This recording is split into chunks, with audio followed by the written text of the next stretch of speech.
नमस्कार मंडळी, श्री स्वामी समर्थ.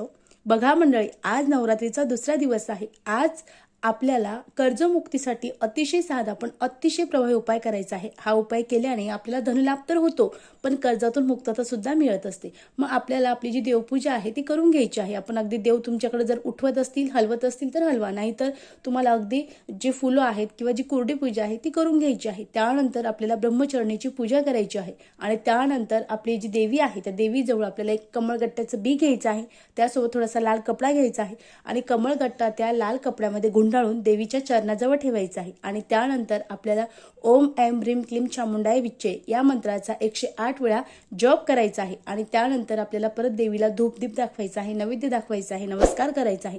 आणि दुसऱ्या दिवशी ते आपल्याला लाल कपडा आणि जो कमळगट्ट्याचं बी आहे ते उचलायचं आहे आणि आपल्या तिजोरीमध्ये ठेवायचं आहे.